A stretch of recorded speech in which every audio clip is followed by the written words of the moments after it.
बच्चों, आज हम वैद्युत सेलों का संयोग अर्थात अधिक धारा प्राप्त करने के लिए एक से अधिक सेलों को जोड़कर हम किस तरह से अधिक धारा प्राप्त करते हैं।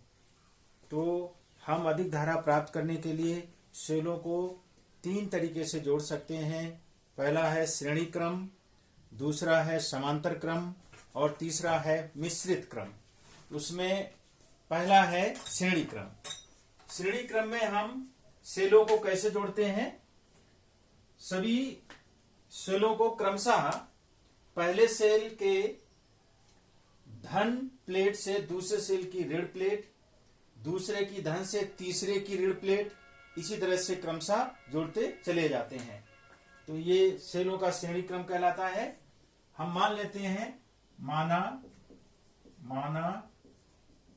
प्रत्येक सेल का विद्युत वाहक बल बराबर E। प्रत्येक सेल का आंतरिक प्रतिरोध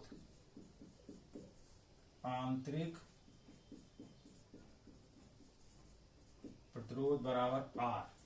ठीक, ये पहला सेल है, इसके धन से दूसरे सेल की ऋण, दूसरे के धन से अगले की ऋण, इसी तरह से क्रमशः जो है सेलों को जोड़ते चले जाते हैं। तो इस तरह से जब सेलों को जोड़ा जाता है, इस सेलों का श्रेणी क्रम कहलाता है। अब इन सेलों से धारा भेजी जा रही, किसमें भेजी जा रही है? एक बाह्य प्रतिरोध है R में धारा भेजी जा रही है। तो ये धन से ऋण की तरफ इस तरह से धारा बह रही है। ठीक, धारा का मान हमने मान लिया I है। तो अब इस प्रतिरोध से होकर के कुल कितनी धारा बहेगी, अर्थात इससे बहने वाली धारा I का मान कितना होगा, हम निकालने जा रहे हैं। तो देखिए, बाह्य प्रतिरोध यहां लिख देते हैं, बाह्य प्रतिरोध बराबर R। ठीक, हम मान लेते हैं कि N सेलें जोड़ी गई हैं श्रेणी क्रम में जोड़ी गई सेलों की संख्या बराबर N। अब N सेल श्रेणी क्रम में जुड़े हैं। मैंने आपको बताया था, यदि प्रतिरोधों को श्रेणी क्रम में जोड़ें तो उनका तुल्य प्रतिरोध उन सभी प्रतिरोधों के बीजीय योग के बराबर होता है। तो हम अगर मान लें कि कुल रिजल्टेंट प्रतिरोध सेलों का कुल आंतरिक प्रतिरोध बराबर हो जाएगा R plus dot dot dot N बार। क्योंकि N सेल जोड़े गए हैं, ऐसे ही कितने सेल जोड़े गए हैं? 1 2 3 डॉट डॉट, ये Nवां सेल। तो R धन R ऐसे कितनी बार जोड़ेंगे? N बार। तो सेलों का कुल आंतरिक प्रतिरोध कितना हो जाएगा? N बार जोड़ने पर NR। इस सेलों का कुल आंतरिक प्रतिरोध हो जाएगा। बाह्य प्रतिरोध कितना है? R। तो परिपथ का कुल प्रतिरोध कितना हो जाएगा? परिपथ का कुल प्रतिरोध बराबर सेलों का आंतरिक प्रतिरोध धन बाह्य प्रतिरोध। ठीक, तो सेलों का आंतरिक प्रतिरोध NR प्लस बाह्य प्रतिरोध कैपिटल R। ठीक, अब धारा, विद्युत धारा बराबर क्या होगा? विद्युत धारा। ठीक, एक सेकेंड, इसको यहां से, सेलों का कुल विद्युत वाहक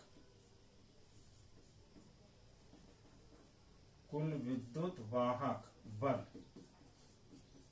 अब देखो, एक सेल का विद्युत वाहक बल E है, दूसरे का प्रत्येक का E है, सबका समान है E। तो E कितनी बार होगा? N बार। तो कुल विद्युत वाहक बल कितना हो जाएगा? N into E. E plus dot dot dot plus E N बार। ठीक, तो ये बराबर हो जाएगा N into E, N into E. ठीक, अब यहां विद्युत धारा लिख लो। विद्युत धारा आई बराबर हो जाएगा कुल विद्युत वाहक बल बटे कुल प्रतिरोध। तो कुल विद्युत वाहक बल कितना होगा, यानी अपॉन कुल प्रतिरोध कितना हो जाएगा, N R plus R, N R plus R, यानी हमारा निकल कर आ गया I is equal to E over N E over N R plus R. ठीक, ये सूत्र निकल कर आ गया। अब यहां दो कंडीशन हो सकती है बच्चों, ध्यान दीजिए। पहली कंडीशन ये हो सकती है कि आंतरिक प्रतिरोध का मान बाह्य प्रतिरोध से कम हो। पहली कंडीशन, सेलों के जो कुल आंतरिक प्रतिरोध है उसका मान सेल के बाह्य प्रतिरोध से कम हो। ये एन आर आंतरिक प्रतिरोध, ये एन आर, और ये बाह्य प्रतिरोध कैपिटल आर। तो पहली कंडीशन इसमें होगी, पहली N R is less than R, अर्थात सेलों का कुल आंतरिक प्रतिरोध बाह्य प्रतिरोध से कम है, एन आर कैपिटल आर से कम है, देन तब हम एन आर को नेग्लेक्ट कर देंगे आर की तुलना में। उस कंडीशन में धारा आई बराबर क्या हो जाएगी, एन ई बटे आर, एन ई बटे आर। ठीक है, एन आर कैंसिल हो जाएगा। So I is equal to N E upon R. This is the total current flows through the external resistance. ठीक है, in which condition, when the internal resistance of all the cells is very small in comparison to external resistance. ठीक, so I is equal to Ne upon R, अर्थात श्रेणी क्रम में विद्युत धारा का मान n सेलों n गुना बढ़ जाएगा। इस स्थिति में धारा का मान n गुना बढ़ जाएगा। ठीक है, दूसरी कंडीशन ये हो सकती है कि N R is greater than R, यानी एन आर की वैल्यू ज्यादा है, आंतरिक प्रतिरोध ज्यादा है, बाह्य प्रतिरोध कम है।